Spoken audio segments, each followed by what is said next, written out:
জাতীয় সংসদে আইন প্রণয়ন কার্যক্রম চলছে, সেখান থেকে সরাসরি যোগ দিচ্ছেন সিনিয়র করেসপন্ডেন্ট সেলিম মালিক। সেলিম, সকাল থেকে আজ কি কি বিল পাশ হয়েছে বিস্তারিত জানান।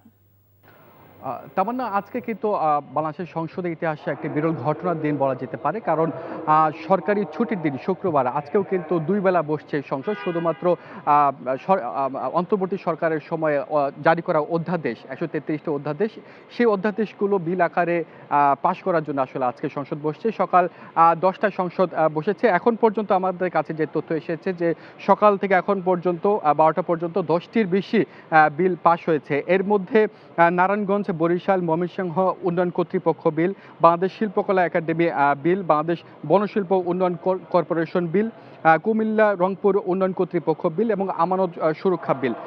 এছাড়া আরও আজকে প্রায় আরও 20 থেকে 30টার মতো বিল পাশ হওয়ার কথা রয়েছে বলে আমরা জানতে পেরেছি।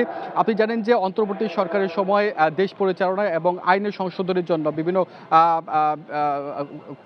বিভিন্ন আইন যেগুলোর মধ্যে সাবেক স্বৈরাচার সরকারের বিভিন্ন রকম কুক্ষিগত করে রেখেছিল, সেই আইনগুলো সংশোধন করার জন্য কিন্তু অধ্যাদেশ জারি করেছিল 133টি অধ্যাদেশ। এর মধ্যে এখন পর্যন্ত আমাদের কাছে যে তথ্য রয়েছে যে 72টির বেশি অধ্যাদেশ বিল আকারে পাশ হয়েছে এবং 133টির মধ্যে কিন্তু 98টি বিল রয়েছে, সেগুলো কিন্তু কোনো ধরনের সংশোধনী ছাড়াই পাশ হওয়ার কথা রয়েছে এবং 15টি বিল রয়েছে যেগুলো সংশোধন সহ পাশ হওয়ার কথা রয়েছে এবং 20টির মতো বিল সেগুলো কিন্তু সবগুলো বাতিল করে দেওয়ার কথা রয়েছে।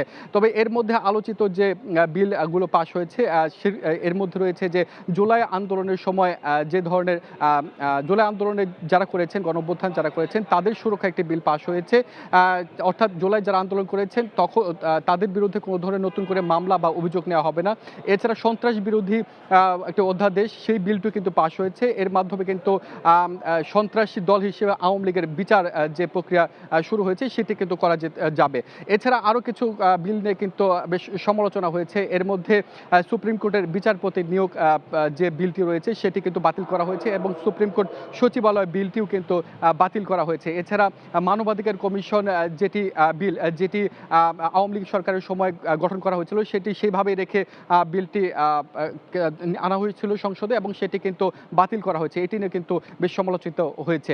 তবে আজকের মধ্যে সবগুলো বিল পাশ হবে বলে আশা করা হচ্ছে। যদি আজকের মধ্যে সবগুলো বিল পাশ না করা যায় তাহলে আগামীকাল এবং 12 তারিখ শনিবার বা রোববার সেটি 12 তারিখের মধ্যে সবগুলো বিল পাশ হবে বলে আমাদের জানানো হয়েছে।